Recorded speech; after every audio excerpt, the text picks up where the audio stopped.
la 5e génération. Après les 25. Comparaison pour y avoir fallu autre bête, fallait ça mais c'est pour ça il y a génération là.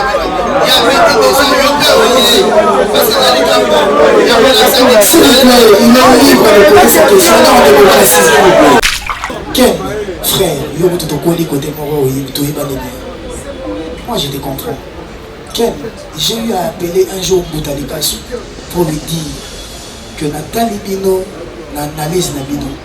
Et que le lobby qui a signé arrêt des morts et carrière parce qu'il a osé que Tchad a sorti l'album le 18. C'était pas moi, c'était le producteur David Monceau. Mais il a pas victime. Na Ebisa Boutalikasu, tous ans en décembre 2020, on se rappellera.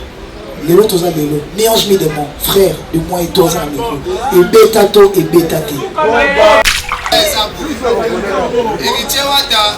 Bayaya na père na bino ya 4e génération parce que Mesiraka na stade de Martyr comme on a Shiba beta stade sans appui ya papa Wemba au Kofiolomide la semaine et donc on y peut ouais ranson à beta stade de Martyr sans appui ya papa mais les autres mon héritier wa tolobi au routine de stade mais routine de stade il wana tozomona ozo compter beaucoup plus na wera JB Adolphe Dominguez, tandis que stade y a les s'il vous plaît, nous répondons à l'eau pour continuer. Nous compter dans notre côté. Parce que la zone un peu question de côté ça. Les questions de piège. Pour ceux qui ont la conférence, vous avez compté la JBT, la WRAT. Bango est blessé, Bango. Peut-être maintenant soutenir la CC, va soutenir Mati. Non, concernant c'est une décision. Il y a une question de l'émotion. Ma réponse est que vous blessez même. Si je réponds mal et que vous blessez, papa chéri, te verra de la forêt. Après ça, il faut même pas faire mais pour prendre la décision de faire mon conseil au stade de parti, c'était une décision personnelle. Je suis ouvert, tant de causer dans quel piano. Heureusement que mais ils ne savent pas que dans quel piano tout cela. Quel piano, mais qui n'a répondu à la vie? En réalité, bateau va y binga ba y quel pianaza parmi bateau ba ko les katé ceux na chef un esprit wenge na chef un esprit à goût a ebi ka les kapete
Maintenant, artiste sur la côte, sincèrement, vous avez bien été.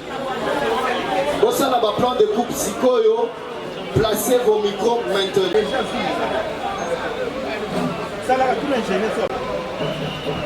Merci de faire vos plans de coupe.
Mais les consignes restent les mêmes.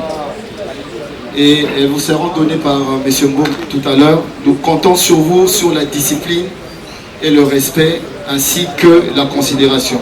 Merci beaucoup. Merci François.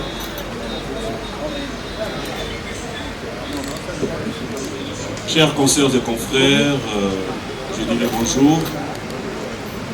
Tout d'abord, on aimerait s'excuser pour ces petits légers grands retards. Comme vous le savez, on évitait un problème d'embouteillage chez nous et après le temps d'arriver, heureusement qu'on avait la sécurité qui nous a permis d'arriver à temps. Donc au nom de l'artiste, on tient à présenter déjà toutes nos excuses. Alors comme vous le savez, un jour, une date, un événement, c'est le 25 décembre. L'artiste a bien voulu être en face de la presse. Question de partager tout ce qui est notre préoccupation. Et j'aimerais bien vous rassurer, au-delà de tout ce que nous pouvons avoir comme question, nous avons tenu à ce que nous puissions rester sur l'événement du 25 décembre. Sur l'événement parce qu'il ne nous reste que 5 jours. Et dans 5 jours, nous avons besoin de vous pour pouvoir communiquer par rapport à cet événement. Et comme je l'ai dit au départ, j'aimerais encore une fois de plus dire un grand merci d'avoir répondu à cette invitation. L'artiste est là. Vous retrouverez qu'il y a les staffs devant. Il y a M. Paolo Tudilo qui est là. Il y a notre ami qui est, depuis un bon moment, il reste dans l'événementiel, Fanfan. Et il y a le représentant de ces très beaux cadres qui nous reçoit, Pigeon Vert. J'espère qu'on aura le temps d'en parler aussi. Alors, pour ne pas prendre beaucoup de temps, j'aimerais quand même donner la parole à l'artiste, peut-être un mot à tous les consoeurs et confrères avant de commencer. Déjà, bonjour à toutes et à tous. C'est un grand plaisir de vous voir si nombreux. Je ne m'attendais pas que ça soit comme ça, mais voilà. C'est déjà comme ça, donc je suis très heureux. Merci à vous, pas seulement parce qu'on est aujourd'hui ici à Bandal chez Pigeon Vert. Merci parce que vous avez commencé cette histoire avec moi. Lentement mais sûrement. Je savais que ça allait aboutir à un très bon résultat. On a commencé par une grande campagne. Puis, nous on était partis, vous êtes restés pour travailler sur l'événement. Il y a eu cette histoire du carnaval motorisé. Vous étiez là, vous nous avez accompagnés, vous nous avez soutenus. Et aujourd'hui, vous êtes encore là. Je pense que les dimanches, vous serez encore là. Vraiment, de tout cœur, je tenais à vous dire merci. Et j'espère qu'après les concerts, on va continuer encore à travailler ensemble. Parce que la musique sans la presse, je ne sais pas comment est-ce que ça peut arriver aux consommateurs. Donc merci d'être là et merci à tous ceux qui m'accompagnent sur ce plateau. Et merci aux producteurs, merci aux organisateurs. L'un des producteurs n'est pas ici parce qu'il n'a pas eu l'autorisation de venir à Kin. Parce qu'on a deux producteurs. On a commencé l'histoire avec deux producteurs. On a Apocalypse Bella, sénateur des États-Unis, BM Music des États-Unis. Lui, il n'est pas avec nous. Gloire à Dieu, Paolo Tudilou, qui a fait plus de 3 déplacements. Il est avec nous. Aujourd'hui, sénateur de l'Angola, il est avec nous. Et Fanfan, qui représente le comité d'organisation. Et merci à Pavi Mouma qui représente toute la presse, qui est votre frère et ami. Et merci à Pigeon Vert. Donc voilà, merci. Voilà, un grand merci. Alors j'aimerais bien que nous puissions parler le même langage. Alors j'aimerais juste qu'on s'entende. Je vais faire ce que vous allez demander, nous allons tous nous entendre. Nous sommes tellement nombreux que je sais, tout un chacun parmi nous voudrait bien avoir la parole pour vous poser une question. Alors je voulais quand même vous demander, on va partir sur base d'une seule question. On part sur la base d'une seule question pour aider que Moutounioso a posé question. Parce que ceux qui ont 2, 3 questions, alors ceux qui pensent que tout qui est à la base des 2 questions, ça dépend. J'aimerais quand même qu'on... Pardon? Une seule question. D'accord. Alors, comme je l'ai dit, on va donner l'opportunité à tout le monde de poser la question. Ainsi dit, on va commencer. L'artiste est là. Kaki Akewa. Fanfan, le micro, voilà. Il y a un micro. Vous vous présentez, vous donnez l'organe juste, et puis... Donc, au monde, tout le monde a une là. Oui, oui. Mais, et puis, ça vient au téléphone. Alors, tu m'as présenté déjà avant. Je suis Kaki Akewa des Radio Okapi. Je présente aussi mon média privé, Factuel.cd. Alors, à Héritier Watanabe, félicitations pour avoir choisi la date du 25 décembre pour te produire au Stade des Martyrs. Je me rappelle de ta première apparition à la télévision nationale. Tu avais chanté la chanson Est-ce que les Papa Wemba et tu étais avec JB Piana. Et la question, est-ce que tu pourras chanter encore cette chanson au Stade des Martyrs pour émerveiller ton public? Parce que ça faisait partie de ta carrière au début. Et puis à la fin de la carrière de Papa Wemba, c'est la seule chanson que Papa Wemba avait exécutée, la toute dernière chanson avant sa mort. C'est comme si c'était un héritage de la voix de Papa Wemba à Héritier Watanabe. Et la petite question qui vient, pourquoi seulement avoir choisi Bandalungwa? Pourquoi ne pas choisir une question Kaki Akewa. Merci. Merci. On va...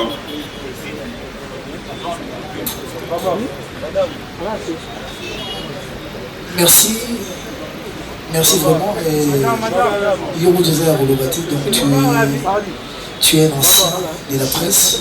On se connaît très très bien. Et je suis très heureux de te revoir encore. Et vous méritez ton bon amitié.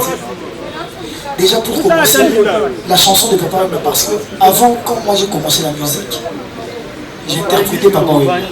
Et il y a eu un moment quand je suis arrivé dans Oye Musique à Maison Mère, le phénomène Oye m'a demandé de travailler d'autres musiciens. Parce que ma voix, selon lui, n'était pas trop puissante. Je devais travailler King Kester et le vieux Madilou System pour un peu rendre puissante ma voix. Et j'ai perdu ce timbre-là parce qu'aujourd'hui j'ai un autre timbre. Mais je ne sais pas si j'aurai le temps de chanter cette chanson au stade. J'aimerais bien le faire parce que je commençais par là. C'est toujours mieux, c'est toujours bien de faire la rétrospection et voir d'où on vient pour mieux comprendre où on est et bien préparer où on va. Je sais pas, on a vraiment beaucoup de chansons dans l'album Retirada. On a beaucoup de chansons dans l'album Miange Médémon que les gens m'imposent de chanter. Et je ne sais pas si dans un concert au Stade de Martyrs, on pourra faire plus de 10-15 chansons. Imagine si je commence à compter déjà les chansons que les gens m'obligent à faire, comme Les Ivres d'amour, Gombe na Gombe, BM, Amour véritable, Désolé, toutes ces chansons-là, Tout en noir, DDD, et j'en passe. Vous verrez que c'est compliqué d'abord. Pour le choix des chansons, je ne suis pas le seul à faire le choix. Le comité d'organisation fait le choix parce qu'ils sont avec le public, ils sont avec le fan, ils sont proches des gens. Ils entendent aussi les réclamations des autres, des gens, des fans. Les musiciens aussi, l'orchestre, parce qu'on doit tenir compte aussi des musiciens qui nous accompagnent. Je n'aimerais pas être la seule star de l'événement parce que je ne chante pas seul. J'aimerais te dire pour clore, moi je n'ai pas un groupe d'accompagnement. Moi j'ai un orchestre comme Wenge BCBG, Vivre la musique à Vito et comme Maison Mère, comme BCBG. Donc moi quand je chante, il faut aussi que les autres qui m'accompagnent puissent chanter aussi. Donc j'aimerais aussi chanter des chansons où il y a des solos vocaux pour que les autres aussi puissent avoir de l'espace, que leurs fans aussi le voient, pour que tout partager ces moments ensemble. Donc voilà. Et l'autre question c'était... Rapidement, pourquoi les choix des Bandals? Le choix des Bandals, c'est pas moi qui ai décidé. Le choix des Bandals, c'est l'organisation qui a fait ça. Mais aussi, il faut le savoir, parmi les sponsors du concert, il y a Pigeon Vert. Pourquoi aller autre part qui est resté chez soi? Parce que Pigeon Vert, c'est chez nous. Pigeon Vert nous accompagne. Pigeon Vert a mis la main dans la poche pour contribuer à l'événement.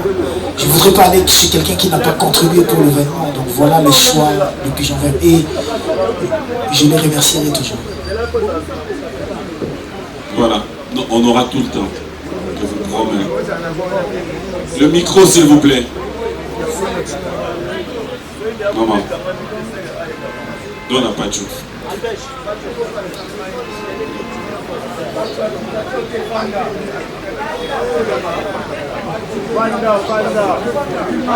Pachou, donne l'occasion au caméraman, s'il te plaît. Voilà, merci. Alors, Riti Watanabe, la Polka, Motonatembe, bonsoir. Bonsoir. Alors, au ici devant nous, la presse, Baouti est partout marié, mais j'ai constaté une chose, d'être respecté ma mort. Donc, vous faites la moine, donc vous faites une minute de silence pour mon yamoti. Pour ne respect ma mort. Ma question est celle-ci. Héritier Watanabe, la Polka, Motonatembe, on se préparer à conséquence pour affronter le 25 décembre. Parce que, on a 2 albums, on a 4 ans. Il y a carrière, il y a la team de Wata. Est-ce que vous avez la force de vous aller dans ma cambo ou vous retournez sa stade? La première des choses, troisième des choses. S'il te plaît. Ma cambo est important. Tu as bien à dominer, il te poser 2 questions, ton moko. Tout ce qui s'arrête à ce bon. Je m'excuse, mon cher confrère, vous comprenez. Ma cambo est très sérieux. Excellence, monsieur l'ambassadeur, Héritier Watanabe, vous avez un stade. Jusqu'à maintenant, ma vente de billets, ils allaient chaud, ils allaient vraiment faible. Quand ils allaient dans mon gafou, la lobby, la côté de la chef coutumier, tout solo lit. Mais, tout qui est, ils sont mortos pendant qu'on somba ticket, la carte totale, il y a une peine. Dans ma sangambila, ezati. Watanabe, Soukoula. Dinga de la forêt, dinga papa chéri, papa Samaka. Merci. Voilà, cousin. Déjà, tout, oui, mais qu'il y a un titre au Vandia, événement, ils ont conférence de presse. Oui, mais il y a un titre au Vandia, même à Carnaval. Carnaval, ils ont événement. Événement, ils ont concert à Stade des Martyrs. Donc, Bissot, la tête, Bissot, on a tout au Vandia.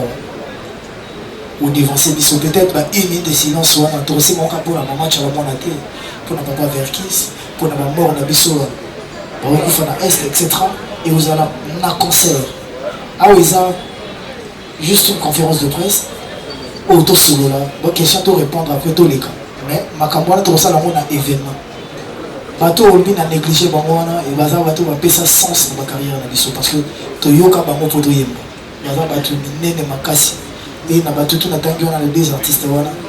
bango tout naza ta na calibre ya moko te bango tout baza plus grand que moi donc nakoki onéglige bango te voilà et c'était pas vraiment yo nde omemanga na terrain wana ke na néglige bango et surtout que baza vivant souté baza bake donc respect au monde voilà et je suis désolé je pensais pas que c'était important tout ça là on avait bien qu'il était important tout ça dans un stade où il y a plus de 80 000 personnes ça allait vraiment les honorer donc voilà merci pour parler des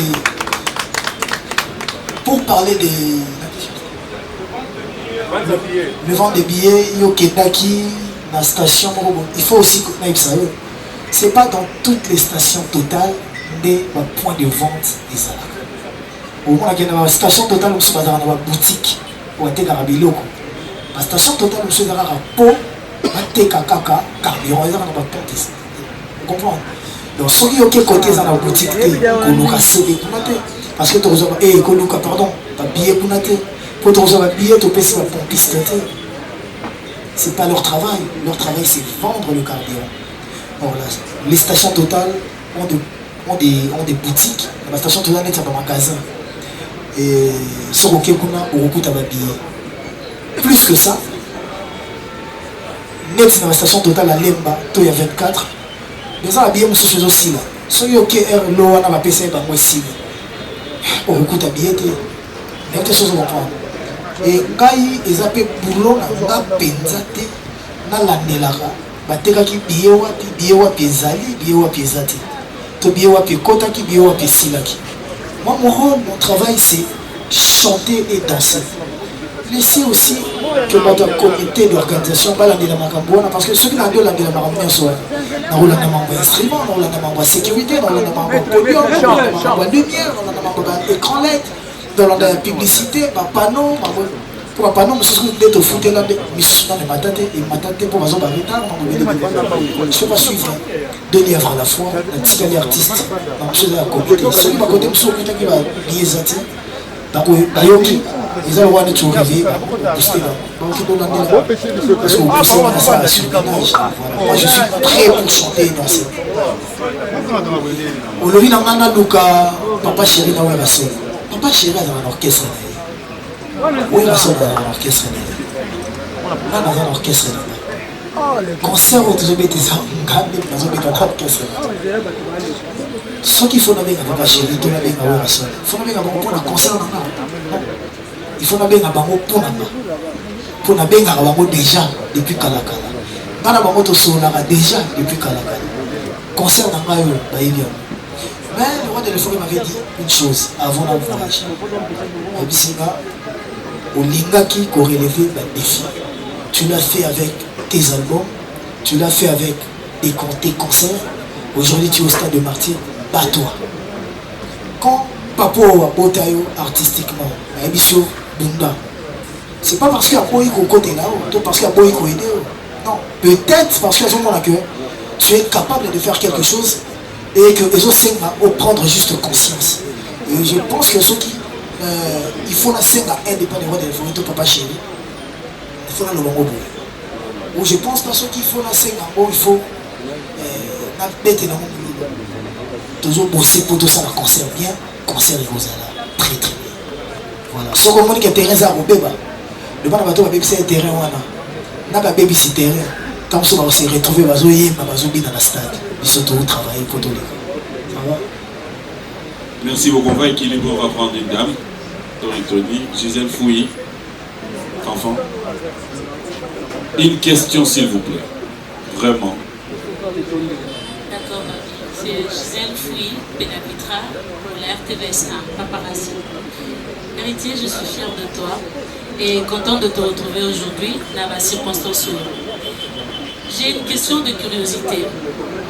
Sur Instagram, Nayo, il y a quelques jours, tu as mis une vidéo là qui est là-bas encore, où tu disais que Tometara Stade en moto, si ça m'a sous la stade. Quelques jours après, on dit affiche, je pense hier, affiche moi comme mon toit sali. Mais Batine Delio, ce que tu as mon page, je me dis c'est que tu as accepté le concept. Aux 8 stades de Maturo à Bissou. Au tien au bapuné, au déplacé à moi yo liboso au simba aux autres déplacé stade de martyrs.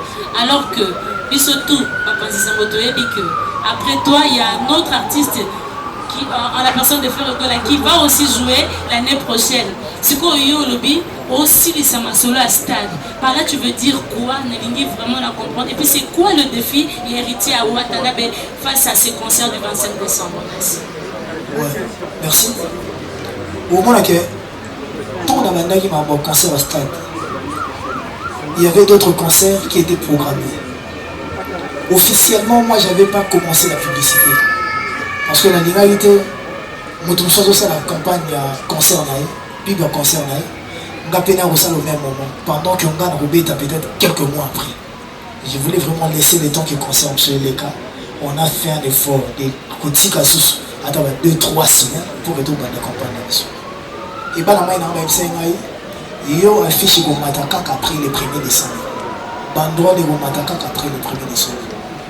Tout Zélaki. Mais pendant que nous sommes dans Rosela, les fanatiques faisaient des affiches dans le Dengue Naba. On a commencé à tout ça, des shootings photos. Ça veut dire que les fanatiques sont libres de faire des choses, peut-être de polémiquer, de parler, de créer des rancunes. Ils sont libres, ils ne sont pas dirigés, ils ne sont pas gérés. Mais moi maintenant, je ne suis pas fanatique d'héritier. Moi je suis artiste. Donc ce fan a salé l'eau aussi, on a essayé ici. Parce qu'on a une boule, on a une stade, on a une boule, on a une boule qui est au titre, on a une boule, la samba, on a pour les rois de la forêt, on a un stade de Bélé, mais tout c'est cadeau à cadeau là. Il y a cadeau anniversaire à Noël. Tu as un petit champ, tu as un champ dans un stade, tu as un terrain BKTF, tu as un petit champ. Si on touche à la bête, on a un peu de côté là. À la bête. Mais quand on dit que toi aussi ça m'a relancé sur le stade. Moi je vends le pain. Pourquoi tu veux que je fasse la publicité des sardines? Je vends le pain. Pourquoi on intéresse à la publicité à spaghetti? Pourquoi nous sommes dans la farine? Non. Moi je vends héritier. Chacun doit se vendre. Et maintenant je reste aussi conscient que le stade de Martyrs n'a pas été construit pour moi seul. Et là, le stade de Martyrs, il y a ma Congolais. Qui peut jouer, va jouer. Qui veut jouer, peut jouer. Après moi, il y aura des artistes qui le feront. Parce que nul ne pouvait croire que le 25, moi, je serai au stade. Peut-être même en février, peut-être pour les camarades. Parce que tous les Congolais, tous les esprits à continuité. Même honorable Oiseau Salana, mandature. A continuer sur le mandat. On ne peut pas demander les ministre. Côté à mon ministre va continuer à il sera de tout le monde fera son concert. Je lui souhaite bonne chance, comme je l'ai fait avec tous les autres. Moi je suis un artiste au Makota, on a terrain de sauter. Ma pour moi, on a la bêta. Il faut la bêta. Tant que la bêta, il y a la bêta. Vous comprenez? Donc voilà, tant dans le banc, on a des héritiers et non pour créer ma campagne. Tout le monde pour mettre un stade, un stade. Mais aussi il faut se le dire, pour mettre un stade, il va faciliter. Tant qu'on a annoncé qu'on a cancer à Mopé, nous avons le stade de l'eau, nous avons organisé là, tant on a annoncé qu'on a des moments. Les stades, ils ont aussi dans le budget, si je ne me trompe pas, il y a plus de 500 000 $, 400 000 $, 500 000 $. Donc si on vend un stade, parce que sponsor a coupé ça au PT au Bologanaki. Il faut y recouvrir. Producteur va compter la non, la publicité de on comprend que avant de parler des autres, on parle de nous. Et pour aussi éviter de polémiquer inutilement. Voilà, merci. Le défi pour ces concerts, bien chanter, bien danser, faire un très bon spectacle. Même dans le carnaval, la tendance est maman. Héritier tout autre stade oyemba. Oyemba na niveau moko tout autre niveau binga Corée. Ça na niveau moko. Imagine que nga ma propre frère dans la joie orchestre dans la guitare en Afrique ici. Vous savez ce que ça va coûter? C'est les yeux de la tête.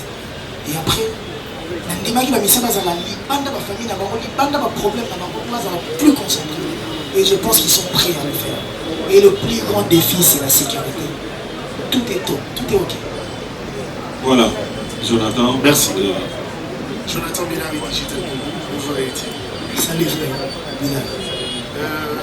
Bravo pour ce challenge.